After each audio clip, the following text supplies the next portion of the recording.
dahulu. Material Samadara hadir? Hadir Ibu. Erwin Yakob Hadir Ibu. oke. Ibu minta satu orang hapus papan di depan dulu.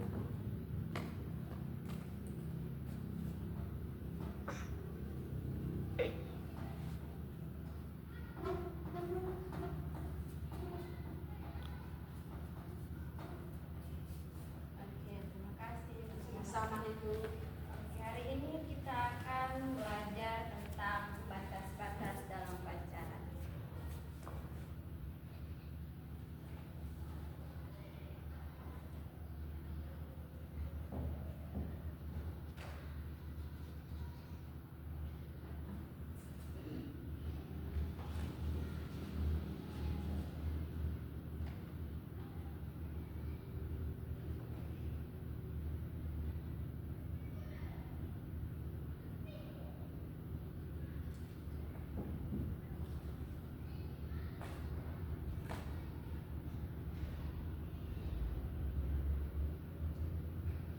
Oke, yang pertama yaitu pacaran dari segi iman Kristen.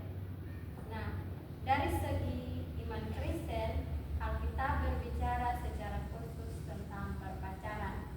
Tetapi Alkitab bicara tentang etika dan moral kehidupan, termasuk bagaimana manusia harus meluruskan serta memuliakan tubuhnya. Jadi, ketong harus memiliki batas-batas pacaran. Batas-batas pacaran dalam hal apa saja? Contohnya seperti membatasi diri dalam hal perciuman sampai kepada hubungan yang seksual. Jadi ada salah satu contoh yaitu perjuangan cinta kasih dikisahkan dalam cerita Ayub Yakub yang menceritai tentang Rahel. Ia harus bekerja pada pamannya Laban selama 14 tahun supaya bisa menikahi orang yang dicintainya. Meskipun ia ditipu oleh Laban, tapi Laban tidak pantang menyerah. Akhirnya ia dapat menikahi Rahel.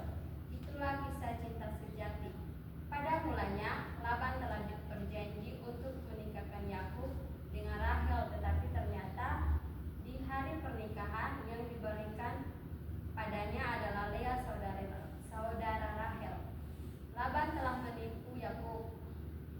Di kalangan masyarakat Yahudi, seorang mempelai wanita akan mengenakan penutup di seluruh wajahnya, sehingga mempelai pria tidak dapat melihat wajahnya mempelai wanita. Itulah sebabnya Yakub tidak tahu bahwa yang akan dihadapinya adalah Lea, bukan Rahel. Setelah mengetahui bahwa Laban telah menipunya, Yakub bersedia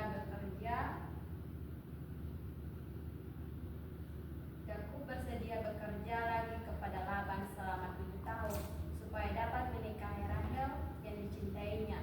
Sebelum ia telah bekerja selama 7 tahun untuk dapat menikahi Rahel, tapi yang diberikan kepadanya adalah Lea. Jadi total 14 tahun Yakub bekerja untuk Laban demi untuk menikahi Rahel, cinta sejatinya. Nah, itu adalah cinta sejati yang dimiliki oleh Laban kepada Rahel, dan dia rela berkorban dalam hal apapun demi mendapatkan cinta sejatinya. Nah, kita masuk yaitu satu tujuan pacaran.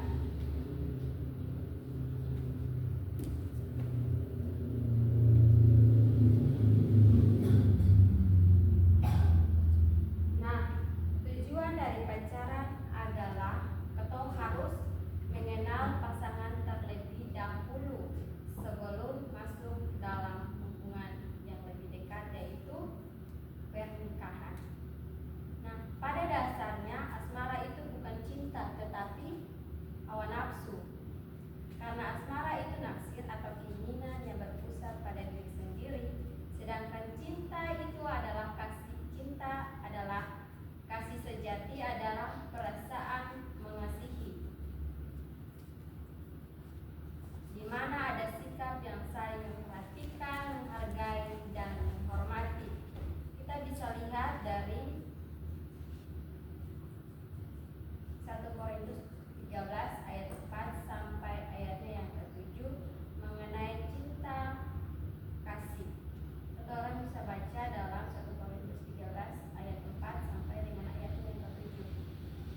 segala sesuatu, percaya segala sesuatu, mengharapkan segala sesuatu, sabar menanggung segala sesuatu.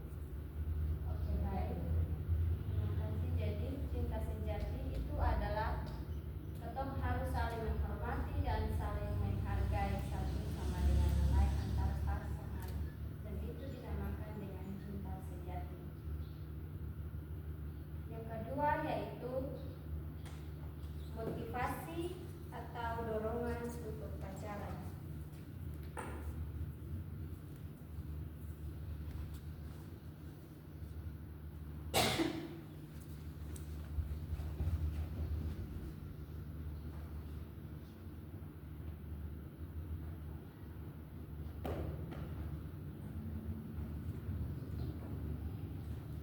Jadi tujuan pacaran di kalangan remaja adalah mendapatkan teman untuk menceritakan masalah pribadi, sebagai hiburan, sebagai tempat untuk berbagi, memahami karakter pacar sebelum memutuskan untuk serius, meningkatkan motivasi belajar dan membuktikan diri cukup baik. Jadi motivasi dalam berpacaran itu adalah harus saling mendorong satu sama lain agar menjadi yang lebih baik. Nah, itu adalah batas-batas dalam pacaran. Yang kedua, D yaitu batas-batas pacaran menurut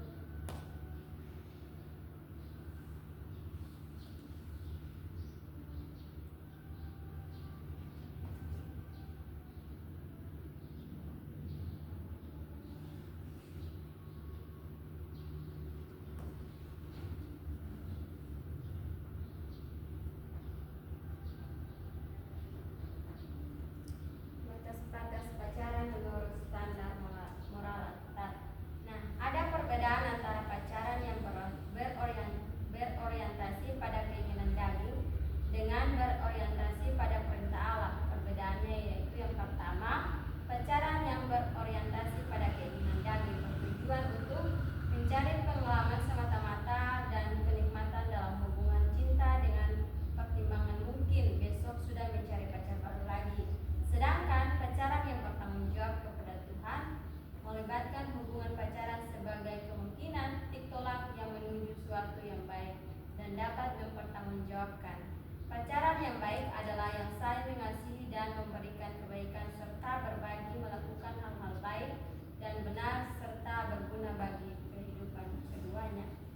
Nah, itu adalah batas-batas pacaran menurut standar moral Alkitab.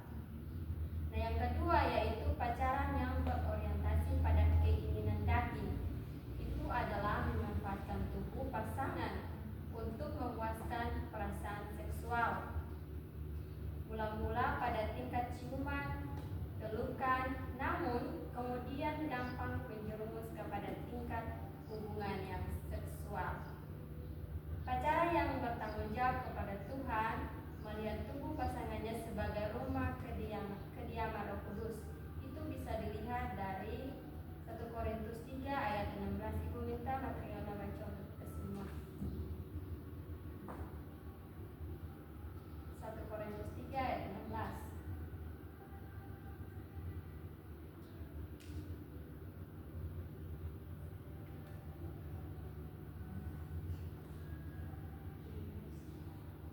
Ayat 16. Yang berbunyi demikian, tidak tahukah kamu bahwa kamu adalah bait Allah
norma dalam masyarakat, yaitu ada etika dan moral yang berkembang dalam masyarakat, dan jika dilanggar akan melahirkan sejumlah konsekuensi atau akibat.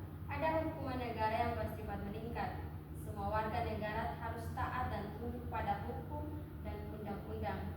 Ada juga hukum tidak tertulis berupa moral dan etika atau nilai-nilai yang tumbuh dalam masyarakat.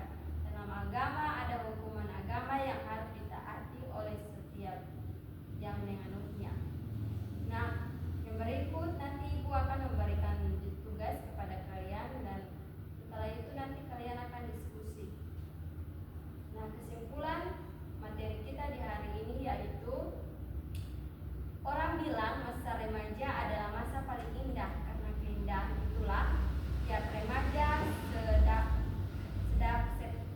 pendapat mungkin mampu menahan diri dari berbagai hal yang merugikan. Begitu mereka dapat menikmati keindahan masa remaja menuju kedewasaan. Pada saat ini di kalangan remaja muncul pemikiran seolah-olah seseorang menjadi orang yang aneh jika baru pacaran, walaupun pacaran dan tidak melakukan berbagai tindakan seperti mencium dan menyentuh badan pada lainnya. Oke, demikian materi kita di hari ini. Nanti kita berjumpa lagi di minggu depan. Dan Yesus berkati. Sebelum itu, Ibu minta satu orang pimpin kita dalam doa. Bu Guru serta teman-teman semuanya, untuk mengakhiri pembelajaran kita di saat sore hari ini, mari kita saat berjumpa mulai. Saat berjumpa selesai. Terima kasih. Siap beri salam. Shalom.